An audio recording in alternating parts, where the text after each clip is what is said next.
ನಮಸ್ಕಾರ ಗೆಳೆಯರೆ, ನಮ್ಮ ಚಾನಲ್ಗೆ ನಿಮ್ಮೆಲ್ಲರಿಗೂ ಸ್ವಾಗತ. ನಾನು ಹರಿ.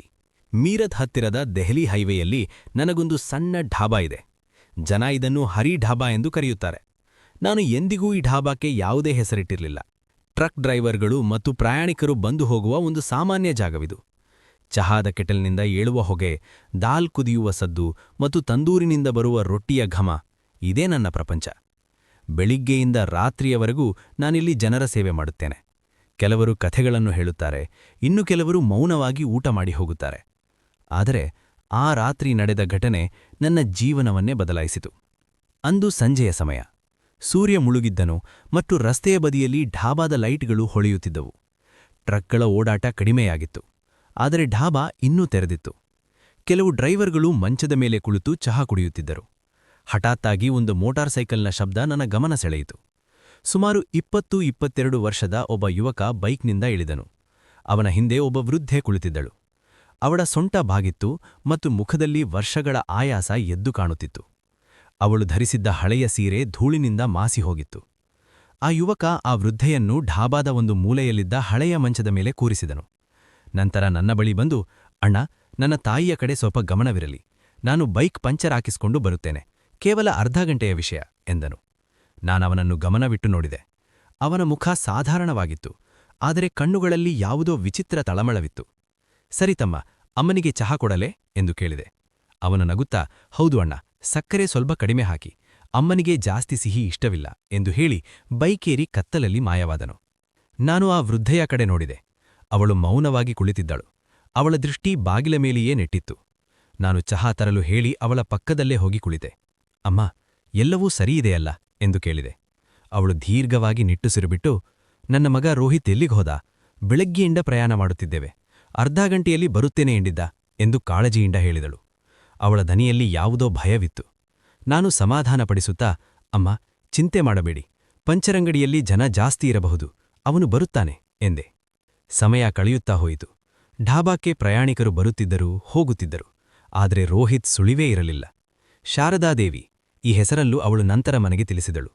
ಅವಳ ಆತಂಕ ಹೆಚ್ಚಾಗುತ್ತಿತ್ತು. ಅವಳು ಪದೇ ಪದೇ ಎದ್ದು ಬಾಗಿಲವರೆಗೆ ಹೋಗಿ ರಸ್ತೆಯ ಕಡೆ ನೋಡುತ್ತಿದ್ದಳು. ಅವಳ ಕಣ್ಣುಗಳಲ್ಲಿ ನೀರು ತುಂಬಿತ್ತು.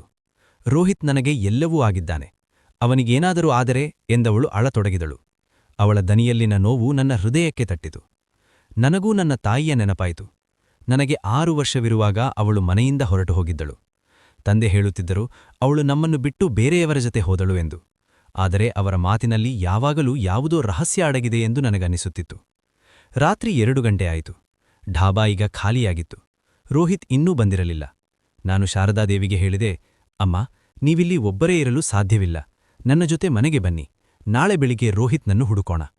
ಅವಳು ಮೊದಲು ಹಿಂಜರಿದರೂ ನಂತರ ನನ್ನ ಹಠಕ್ಕೆ ಮಣಿದು ಒಪ್ಪಿದಳು. ನಾನು ಢಾಬಾ ಮುಚ್ಚಿ ಅವಳನ್ನು ನನ್ನ ಬೈಕ್ ಮೇಲೆ ಕೂಡಿಸಿಕೊಂಡು ಮನೆಗೆ ಕರೆದೊಯ್ದನು. ನನ್ನ ಮನೆ ಮೀರತ್ನ ಒಂದು ಸಣ್ಣ ಗಲ್ಲಿಯಲ್ಲಿದೆ. ಅಲ್ಲಿ ನಾನು ಮತ್ತು ನನ್ನ ತಂದೆ ವಾಸವಿದ್ದೆವು. ಮನೆಗೆ ತಲುಪಿದ ತಕ್ಷಣ ನಾನು ಬಾಗಿಲು ತಟ್ಟಿದೆ. ರಾತ್ರಿಯಿಡೀ ಎಚ್ಚರವಾಗಿರುತ್ತಿದ್ದ ತಂದೆ ಬಾಗಿಲು ತೆರೆಯಲು ಬಂದರು. ಶಾರದಾದೇವಿಯನ್ನು ನೋಡಿದ ತಕ್ಷಣ ಅವರ ಮುಖ ಬಿಳಿಚಿಕೊಂಡಿತು. ಒಂದು ಕ್ಷಣ ಅವರು ಸ್ತಬ್ಧರಾಗಿ ನಿಂತುಬಿಟ್ಟರು.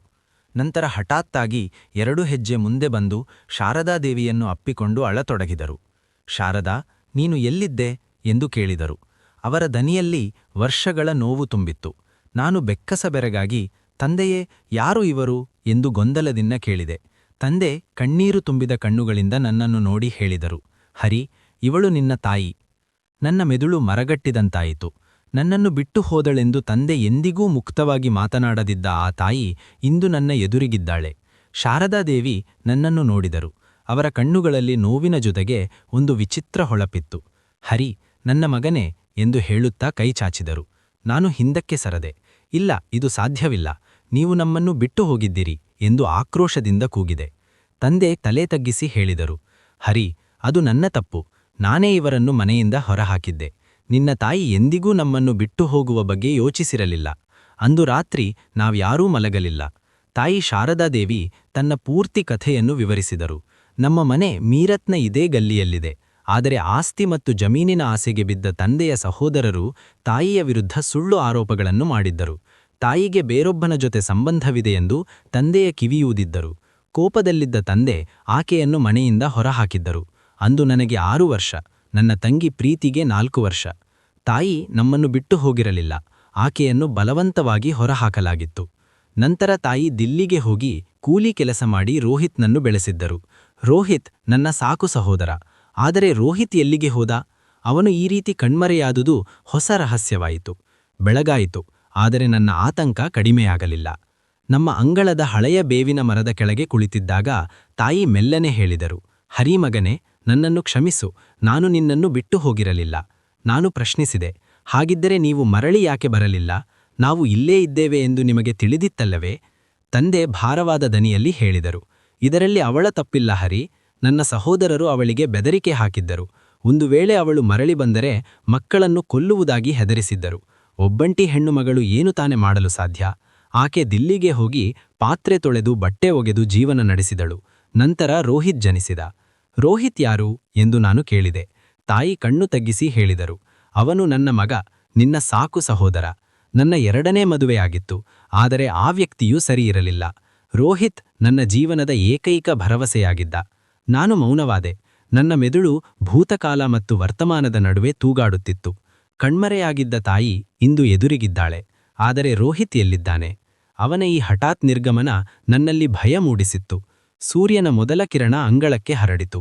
ನಾನು ತಾಯಿಗೆ ಹೇಳಿದೆ, ಅಮ್ಮ, ನೀವು ವಿಶ್ರಾಂತಿ ಪಡೆಯಿರಿ, ನಾನು ರೋಹಿತ್ನನ್ನು ಹುಡುಕುತ್ತೇನೆ. ತಾಯಿ ನನ್ನ ಕೈ ಹಿಡಿದು ಬೇಡಿಕೊಂಡರು, ಹರಿ, ಅವನು ನನಗೆ ಎಲ್ಲವೂ ಆಗಿದ್ದಾನೆ, ಅವನನ್ನು ಹುಡುಕಿಕೊಡು ಮಗನೇ. ನಾನು ಬೈಕ್ ಸ್ಟಾರ್ಟ್ ಮಾಡಿ ಮೀರತ್ನ ಮಾರುಕಟ್ಟೆಯತ್ತ ಹೊರಟೆ. ಬೆಳಿಗ್ಗೆ ಮಾರುಕಟ್ಟೆಯಲ್ಲಿ ಜನದಟ್ಟಣೆ ಇತ್ತು. ನಾನು ಮೊದಲು ಹೈವೇ ಪಕ್ಕದಲ್ಲಿದ್ದ ಪಂಚರ್ ಅಂಗಡಿಗೆ ಹೋದೆ. ಅದರ ಮಾಲೀಕ ಅರವಿಂದ್ ನನ್ನ ಹಳೆಯ ಸ್ನೇಹಿತ. ಅರವಿಂದ್, ನಿನ್ನೆ ರಾತ್ರಿ ಯಾರಾದರೂ ಹುಡುಗ ಮೋಟರ್ ಸೈಕಲ್ ಪಂಚರ್ ಹಾಕಿಸಲು ಬಂದಿದ್ದನೆ ಎಂದು ಕೇಳಿದೆ. ಅರವಿಂದ್ ತಲೆ ಕೆರೆದುಕೊಂಡು, ಹೌದು, ಒಬ್ಬ ಹುಡುಗ ಬಂದಿದ್ದ. ಹೆಸರು ರೋಹಿತ್ ಅನ್ಸುತ್ತೆ. ಪಂಚರ್ ಹಾಕಿಸಿಕೊಂಡು ಹೋದ. ತನ್ನ ತಾಯಿ ಹೋಟೆಲ್ನಲ್ಲಿ ಕಾಯುತ್ತಿದ್ದಾರೆ ಎಂದು ಹೇಳುತ್ತಿದ್ದ ಎಂದನು. ಹಾಗಾದರೆ ಅವನು ಎಲ್ಲಿಗೆ ಹೋದ ಎಂದು ನಾನು ಆತಂಕದಿಂದ ಕೇಳಿದೆ. ಅರವಿಂದ್ ಹೆಗಲು ಚಾಚಿ, ಗೊತ್ತಿಲ್ಲ ಮಾರಾಯ, ಅವನು ಬೈಕ್ ತಗೊಂಡು ಹೋದ ಅಷ್ಟೇ. ಆದರೆ ಒಂದು ವಿಷಯ, ಅವನು ಹೋಗುವಾಗ ಒಂದು ಕಪ್ಪು ಬಣ್ಣದ ಕಾರು ಅವನನ್ನು ಹಿಂಬಾಲಿಸಿತು. ಬಹುಶಃ ಅದು ಕಾಕತಾಳೀಯ ಇರಬಹುದು, ಆದರೆ ನನಗೆ ಏನೋ ವಿಚಿತ್ರ ಅನಿಸಿತು ಎಂದನು. ನನ್ನ ಎದೆ ಧಸಕ್ಕೆಂದಿತು. ಕಪ್ಪು ಕಾರು ಯಾರದ್ದು?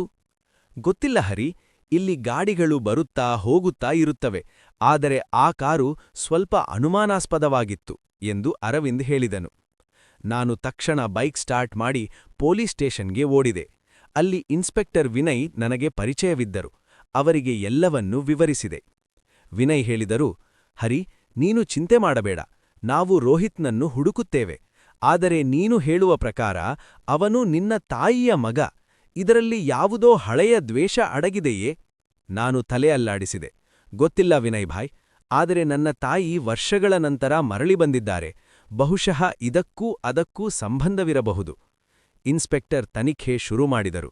ಆದರೆ ನನಗೆ ಸುಮ್ಮನೆ ಕುಳಿತುಕೊಳ್ಳಲು ಸಾಧ್ಯವಾಗಲಿಲ್ಲ.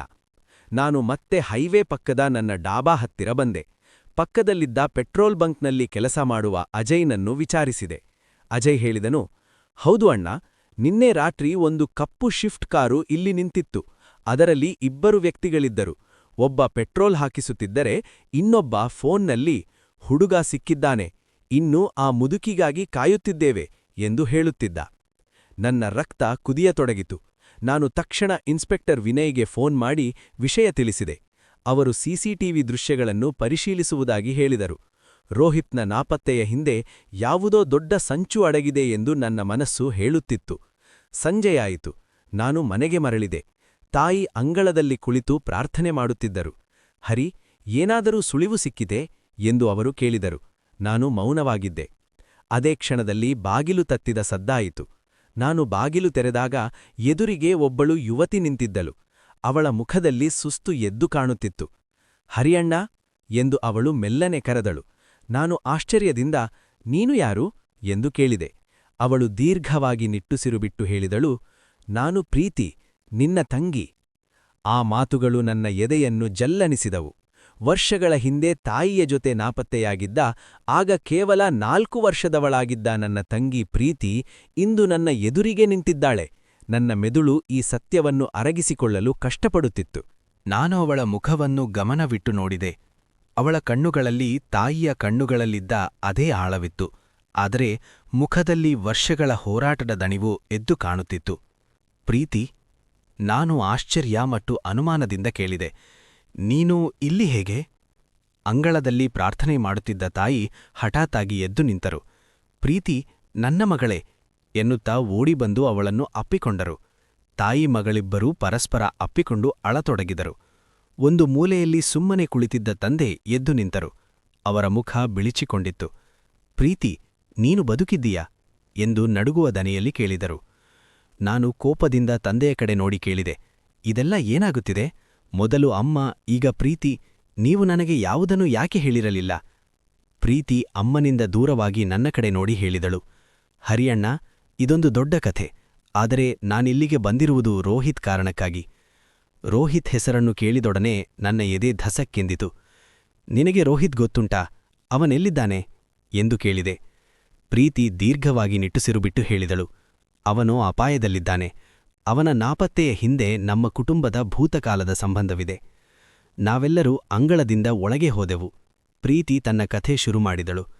ತಾಯಿಯನ್ನು ಮನೆಯಿಂದ ಹೊರಹಾಕಿದಾಗ ಪ್ರೀತಿಗೆ ಕೇವಲ 4 ವರ್ಷ. ತಾಯಿ ಅವಳನ್ನು ದೆಹಲಿಗೆ ಕರೆದೊಯ್ದು ಕೂಲಿ ಕೆಲಸ ಮಾಡುತ್ತಿದ್ದರು.